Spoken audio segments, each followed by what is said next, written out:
Africa TV updates sawubona mbukeli, ngiyakubingelela igama lami nginguSinenhlanhla.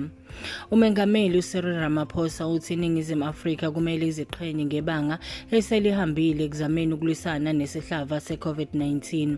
uRamaphosa ukhulume kanje eKapa lapho esethule khona ngokusemthethweni isikhunga okuyisona esizokhiqiza imigomo ye-COVID-19 kuleli.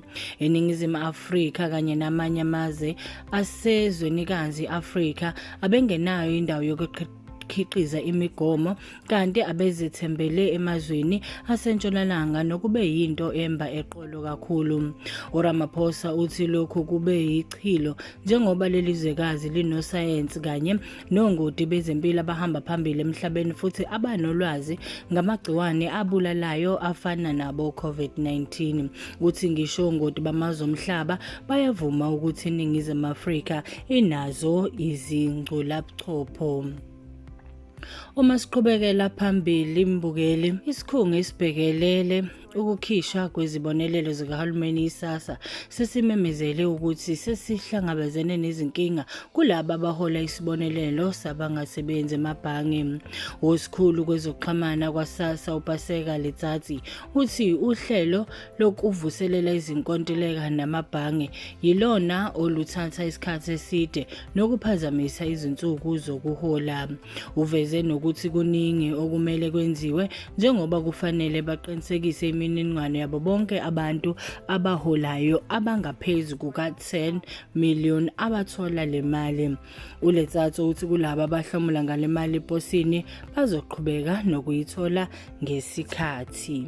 Phathela ngodaba oluthi umholi we-EFF Julius Malema uthi akakaze nangelilodwa ilanga athi abantu bokufika kumele bathathe yonke imisebenzi kuleli. uMalema ukhulume kanje nebezindaba ngesikhathi eyohlola ukuthi izindawo zokudlela eGoli ziyawulandela yini umthetho wokuqashwa kwabasebenzi. Ekuqaleni kwalenyanga ubuholi be-EFF bathembisa ukungena zonke izindawo zokudlela, amahhotela kanjalo nezokuvakasha ukubheka inani labantu bokufika abaqashwe kuzona. Sekaningi abantu bakuleli belisola leli qembu ngokugqugquzela ukuthi abantu abokufika kube yibo abaqashwa ezindaweni eziningi. uMalema uthi bona bakubeka kwacaca ukuthi imithetho yokuqashwa kwabasebenzi kumele ilandelwe futhi bahole ngendlela efanele kungakhethwa ukuthi umsebenzi uvela kuliphi izwe.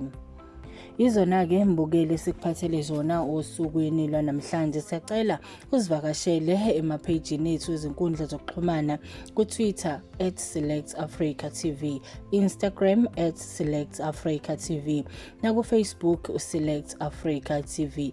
Uqhubeke ungene kuYouTube, usubscribe, ulike, uphinde futhi ucommente, size nje umbono wakho. Sobe nakusasa sikupha sikuthulela imiphumela kamati kuletsheni njengoba-ke izobe iphuma osukwini lwakusasa. Bonke bakithi abantwana sibafisela inhlahla, abangaphumelelanga siyacela ukuthi-ke bangalahli ithemba, ukunalokho baqhubeke basebenze kanzima.